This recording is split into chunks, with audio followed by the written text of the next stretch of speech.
I stand before you, friends, as a broken pastor. My heart aches.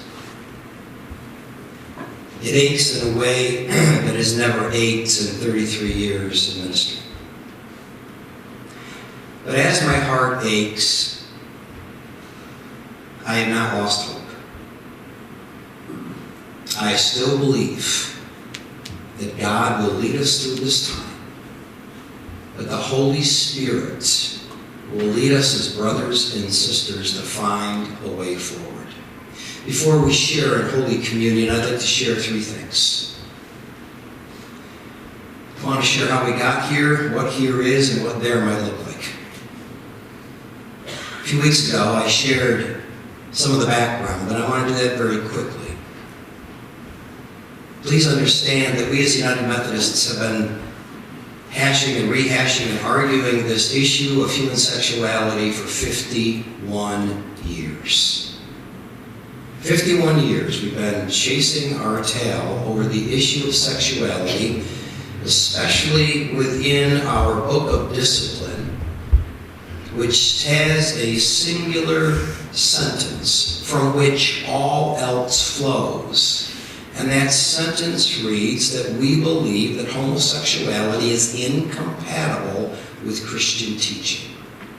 From that sentence goes the understanding of the ordination of gay and lesbians, goes the idea of same-sex marriage, and on and on and on. What happened in 2016 was monumental. In 2016, we gathered for a general conference, as we do every 4 years, and this is a worldwide, global conference for the United Methodist Church. They are charged with making changes to this document, this book, that shares with us how we are the church. And in 2016, the 800 plus delegates from all over the world, from Africa, the United States, and the Philippines, and Russia, all over the world, came together and finally in one voice said, enough is enough. We've argued over this for 50 years. Bishops, please help us find a way forward. What they did is they put together a task force, a commission that met for a year and a half to make proposals to bring to this special session of General Conference that just happened a few weeks ago. There were several proposals that were brought to the floor. One passed, which brings us to where we are now. The plan that passed is called the traditional plan, which basically says nothing has changed. That the wording in our book of discipline stays the same. The only thing that has really changed is that now these words have teeth. They're much more restrictive, especially for clergy. There are violations that clergy can endure. For example, if a clergy is to perform a same-sex marriage, they will be expelled from the church for 1 year without pay. Second time, they will have to release their ordination. Now, please understand that if a clergy is convicted and found guilty of adultery, the penalty is nowhere near that. Please understand that. This traditional plan was passed. It was passed by this vote. 438 delegates said, yes, we want the traditional plan. 384 said, no. It passed by a margin of 52% for and 46%, nearly 47% against. Please understand, and I know numbers can make whatever you want it to make sense, but please understand that three-quarters of the United States delegates voted against this traditional plan. Three-quarters. So How did we get here? We are a global church. And in the areas of the world in which the United Methodist Church is growing, they send more delegates. It is growing in Africa, in the Philippines, even in Russia. They bring more delegates. And in most of those cultures, please understand that homosexuality is not just a sin, it's against the law. And in some areas, punishable by death. So there's little wonder that those people, those delegates in those areas, would vote the way they voted. But that brings us to this point of a cultural battle between the Western world and the rest of the world over this understanding.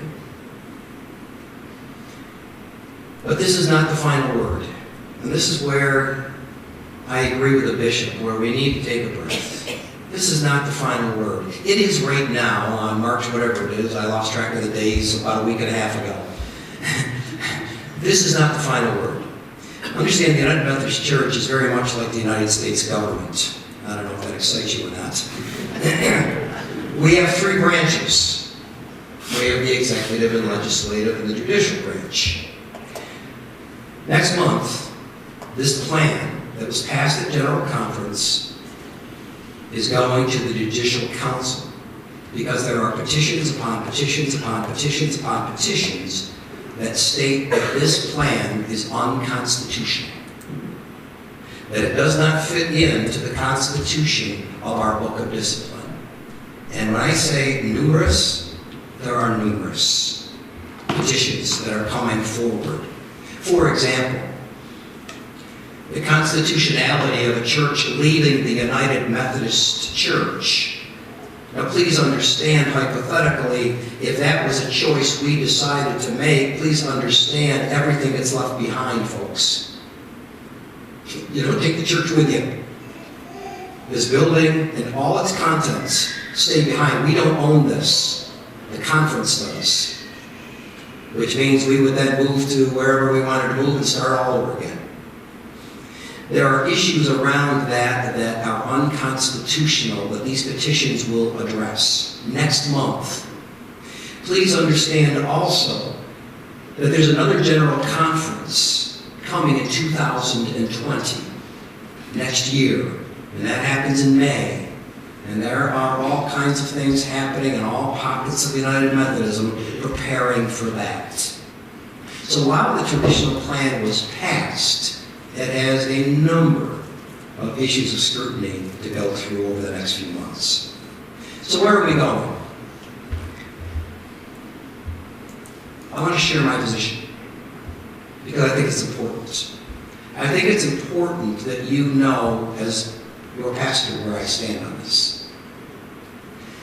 I, like many of you, am traditional in some ways, in some areas of theology, and very progressive in other areas. I'm very traditional when it comes to what we're about to do.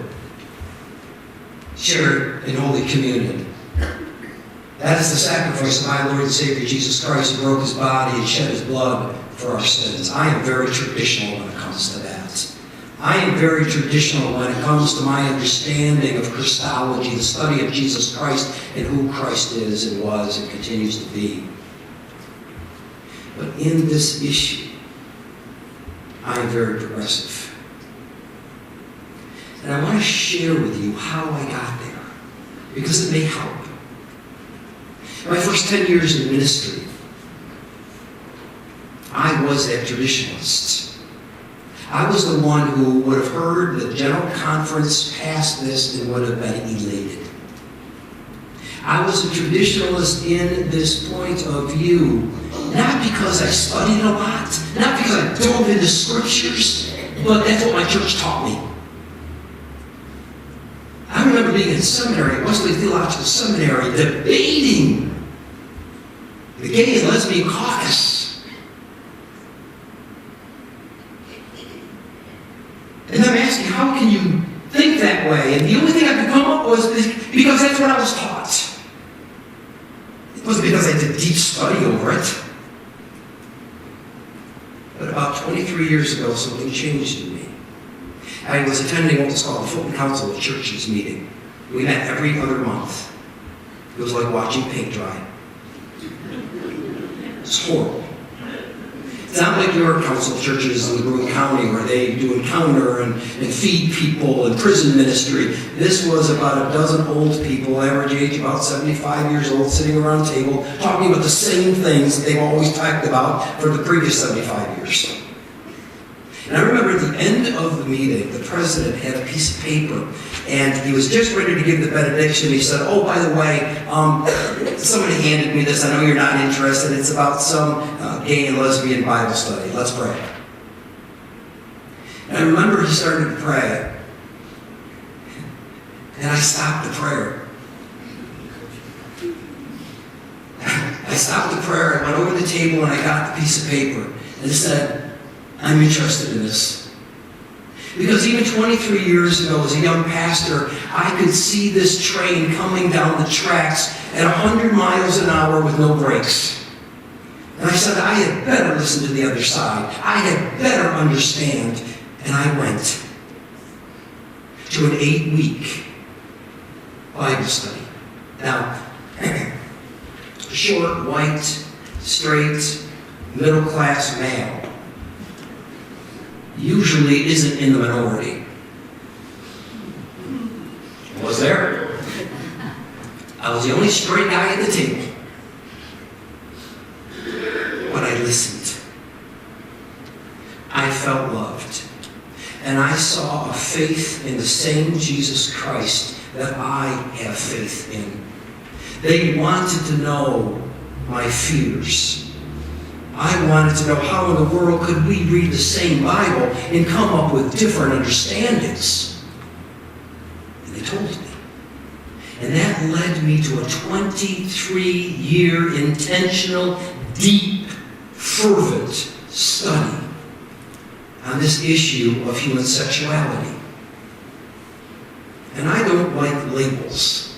I really don't, because I can be traditional in one area and progressive in another, but I am here to tell you where I stand on this issue. And I want to invite you all here next Sunday from 4 to 6. I would come early if you want a seat, because this will be standing room only, I guarantee it. 66 churches and their laity are welcomed to this next Sunday. I want to share 2 things before we share communion. If I could give the church one gift. Yeah, this is about human sexuality, but friends, it's about something bigger. It's about how we understand this.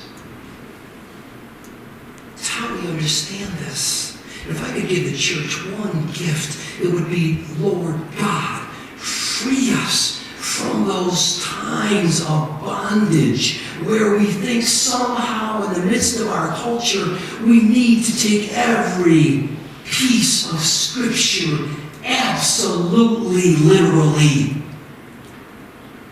No one takes Scripture literally. Everything literally. I am so sick of hearing that. The Bible says it. It's done. No. If you took the Bible literally, you would not be here this morning. This isn't the Sabbath, folks. They just decided Sunday would be better than the Sabbath.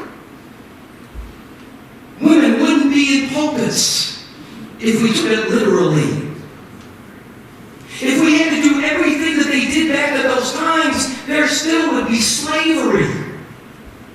There's all kinds of issues when we tend to take a look and say that everything here is 100% literal.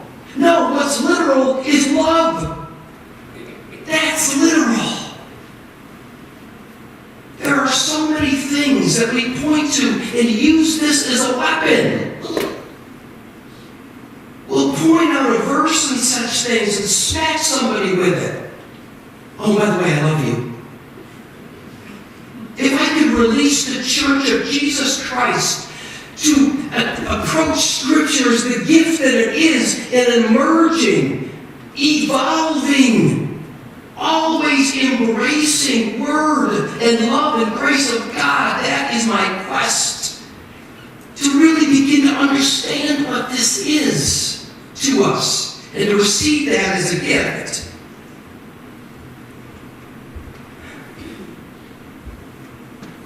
But I do want to say this. And again, you're welcome to come at noon and we'll talk about it. It comes down to what this is to us. From that, we devise a theology and spirituality to live this life. But as your pastor, as the pastor of the Endwell United Methodist Church, here and now, I want to be very clear. I want to be very much grace in this moment. I am ordained to do three things. The bishop put his hands on me and said, "Take therefore your authority and preach the word, share the sacraments, and order the church so it can do its ministry." I'm taking my authority in this moment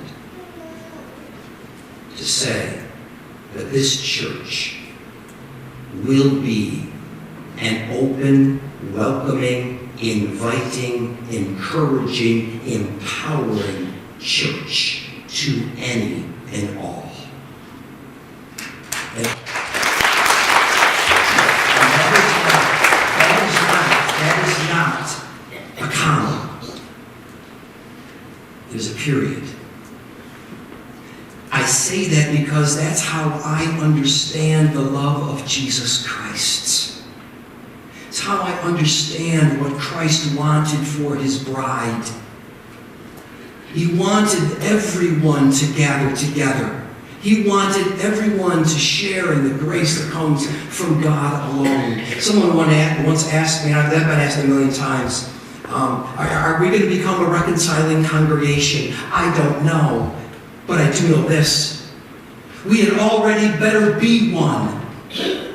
We had already better be a congregation that embraces the hues of humanity and the differences and the diversity. Because then we will have some issues that if we are not welcoming and loving. You know, so many times people will say, "All right, Pastor, I get you progressive in this, and the Old Testament gives you some heebie-jeebies. Okay, but we're the New Testament. We're new." Don't get me started on Jesus. Don't get me started on Jesus. At 4 o'clock this morning, I woke up, and for some reason, all I could think about was the Good Samaritan. Remember that in Sunday school? Guy got beat up. The church folks, the Levite and the priest, followers of the law, did exactly what they were supposed to do, walk by him. But it was the outcasts. It was the despised one. It was the one that no one loved. It was no one that he was respected. That was the example that Jesus gave as to how to do life. Because I want to ask this question before we come to the table. The question for me is this. Where's Jesus in this? I know Leviticus, I know Genesis, I know Romans, I know the 5 chosen verses. Where's Jesus in this? And as I understand Scripture, Jesus sided more times than not with those on the outskirts. Those that were the fallaways from society, and more often than not pointed the finger at the establishment. I would ask you, as we discern together over the next days, weeks, months, and years, I'd ask you, let's come together. Let's do things we haven't done yet, which is really we haven't done a whole lot on this issue. To sit around tables and have coffee and to open our Bibles and let's talk. Let's be in dialogue and find Jesus. And that's why I wanted to make sure we had communion this morning. Because I know that Jesus is in this bread and in this cup that we share together. We found Jesus in times like this when we gather to celebrate and remember how he broke the bread, gave it to his disciples, and said, "Take and eat. This is my body. I will break my body to show you where I am, to show you how to love." And then he took the cup and he lifted it and he gave thanks to God. And he said, "This is my blood." Please listen. "This is the cup of the new covenant, the new things that I do. Take and drink in remembrance of me." So we ask God's Spirit to be upon this bread, upon this cup, and upon the containers of bread and cup that I ask that you take to neighbors and friends who aren't with us this morning. Feel free to take as many as you want and serve communion to them also. But we gather together to share and to understand that we might think differently. We may not all agree, but Jesus broke his body for us. And Jesus shed his blood for us. The communion table at the Endwell United Methodist Church is an open table. There is no comma after that statement. Period. All are welcome. This morning I'm going to share communion a little bit differently. As your pastor, I feel the need to serve all of you. Every one of you. There will be one station. It will be right here. Please come with the direction of the ushers, and please allow me the privilege to serve you. Even in the midst of our differences, we come to the one table, the table of Jesus Christ.